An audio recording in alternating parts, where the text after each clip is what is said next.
चलिए आज हम चलते हैं रुद्रपुर गांव की उस डरावनी हवेली माया निवास में और जानते हैं उस खौफनाक कहानी को जिसने इस जगह को हमेशा हमेशा के लिए बदल कर रख दिया। तो कहानी की शुरुआत होती है एक अंधेरी तूफानी रात से। एक नौजवान है आर्यन, जो अपने पुश्तैनी घर जाना चाहता है। टैक्सी ड्राइवर उसे एक अजीब सी चेतावनी देता है, लेकिन आर्यन उसकी बात को अनसुना कर देता है। वो इस बात से बिल्कुल अनजान है कि उस दरवाजे के पीछे आखिर उसका क्या इंतजार कर रहा है। जैसे तैसे आर्यन उस पुरानी जर्जर हवेली में पहुंच ही जाता है। वहां उसकी मुलाकात होती है हवेली के रखवाले रामू काका से, जिनका बर्ताव कुछ अजीब सा लग रहा था। और अंदर कदम रखते ही आर्यन को ऊपर से कुछ सरकने की आवाज आती है। लेकिन जब वो रामू काका से पूछता है तो उनका जवाब इस रहस्य को और भी गहरा कर देता है। वो कहते हैं, साहब, रहता तो मैं यहाँ अकेला हूँ, पर ये हवेली ये खाली नहीं है। इसके बाद तो ऐसा लगता है मानो पूरा का पूरा घर ही जिंदा हो गया हो। एक के बाद एक अजीब और डरावनी घटनाएं होने लगती हैं। अब तक ये साफ हो चुका था कि कोई अनदेखी ताकत उन्हें वहां से बाहर निकालना चाहती है, या शायद उससे भी कहीं ज्यादा बुरा कुछ करना चाहती है।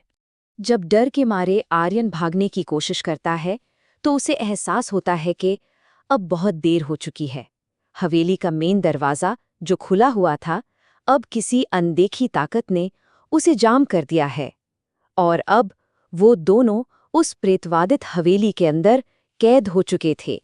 तभी हवेली का एक पुराना, बरसों से बंद पड़ा दरवाज़ा खुद ब खुद चरमरा कर खुल जाता है, और अंदर वही फाइलें बिखरी पड़ी थी जिनकी आर्यन को तलाश थी। ये कोई इत्तेफाक नहीं था, ये एक जाल था जो उसे एक अंधेरे, मनहूस कमरे की तरफ खींच रहा था। उस कमरे में फंसने के बाद आर्यन जैसे ही अपना लाइटर जलाता है, दीवारों पर लिखे भयानक संदेश नजर आते हैं। ऐसा लग रहा था मानो किसी ने अभी अभी ताजे खून से ये सब लिखा हो। और तभी एक औरत के रोने की आवाज पूरे कमरे में गूंजने लगती है।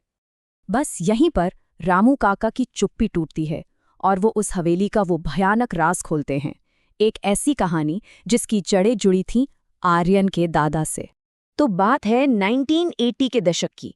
ठाकुर गजेंद्र सिंह की खुशहाल जिंदगी में माया नाम की एक रहस्यमयी औरत आती है, और देखते ही देखते वो ठाकुर साहब को अपने मोहपाश में जकड़ लेती है। इसके बाद घर में एक अजीब सा अंधेरा छाने लगता है और डरावनी घटनाओं का एक सिलसिला शुरू हो जाता है। जब कुछ समझ नहीं आता तो आर्यन की दादी सावित्री जी एक तांत्रिक से मदद मांगती हैं। तांत्रिक देखते ही समझ जाता है कि माया कोई आम औरत नहीं, बल्कि वो है एक पिशाचनी, एक ऐसी राक्षसी जो इंसानों को अपनी खूबसूरती के जाल में फंसाकर उनका खून पीती है।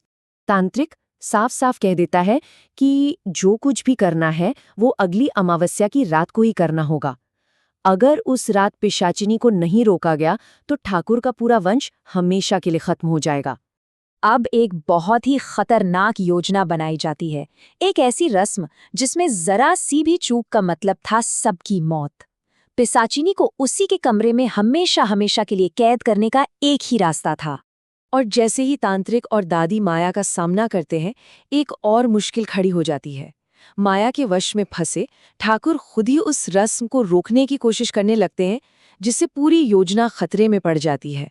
और जैसे ही मंत्रों का असर होता है, माया का असली भयानक चेहरा सबके सामने आ जाता है। वो गुस्से में ठाकुर पर ही हमला कर देती है, और इससे पहले कि तांत्रिक अपना आखिरी मंत्र पूरा कर पाता, माया ठाकुर का खून चूसना शुरू कर देती है। आखिरकार रस्म कामयाब हो ही जाती है। एक जोरदार हवा का झोंका माया को जबरदस्ती कमरे के अंदर खींच लेता है, और दरवाजा एक जादुई शक्ति से हमेशा के लिए बंद हो जाता है। उसे कैद कर दिया गया था, या यूं कहें कि कम से कम कुछ समय के लिए। खैर, साल गुजर जाते हैं, लेकिन वो बुराई वो कहीं नहीं गई थी। वो बस इंतजार कर रही थी।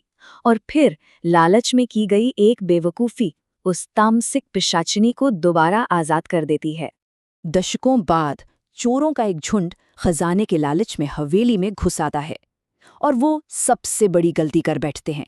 वो माया के कमरे पर लगी उस जादुई सील को तोड़ देते हैं, और इसी के साथ सालों से भूखी और गुस्से में कैद पिशाचनी आज़ाद हो जाती है। और बाहर आते ही माया का बदला शुरू हो जाता है। सबसे पहले वो उन चोरों का खून पीकर अपनी भूख मिटाती है, फिर वो सामना करती है सावित्री जी का, जो उसे देखते ही डर के मारे दिल का दौरा पड़ने से मर जाती हैं। और आखिर में वो डरे सहमे रामू काका को घेर लेती है। अपनी जान बचाने के लिए बेचारे रामू काका को माया की गुलामी करनी पड़ती है। जो रामू काका कभी इस परिवार के वफादार थे, अब वो माया की खून की प्यास बुझाने का जरिया बन चुके थे। वो बाहर से लोगों को फंसाकर हवेली में लाते ताकि माया जिंदा रह सके। तो चलिए अब वापस आते हैं आज की रात में। सालों के गुनाह का बोझ उठाए रामू काका को आज आर्यन में अपने पापों से मुक्ति पाने का एक मौका दिखता है। वही आर्यन जो उस खानदान का आखिरी चिराग है। रामू काका सालों से छुपाकर रखा हुआ वही पुराना अभिमंत्रित खंजर निकालते हैं और वो आर्यन को बताते हैं कि इस श्राप को सिर्फ और सिर्फ ठाकुर का ही कोई वंशज खत्म कर सकता है। मतलब ये काम सिर्फ और सिर्फ आर्यन ही कर सकता है। अब एक तरफ था हाथ में खंजर लिए आर्यन और दूसरी तरफ बदले की आग। वो पिशाचनी का सामना करने के लिए तैयार था। इस बीच रामू काका माया का ध्यान भटकाते हैं और अपने मालिक के परिवार की रक्षा करते करते अपनी जान दे देते हैं। और इसी मौके का फायदा उठाकर आर्यन वो अभिमंत्रित खंजर सीधा माया के दिल में उतार देता है। एक भयानक चीख के साथ माया नीली लपटों में जलकर राख हो जाती है। हवेली की बत्तियां जल उठती हैं और सालों से जमी दुर्गंध की जगह एक पवित्र सुगंध फैल जाती है।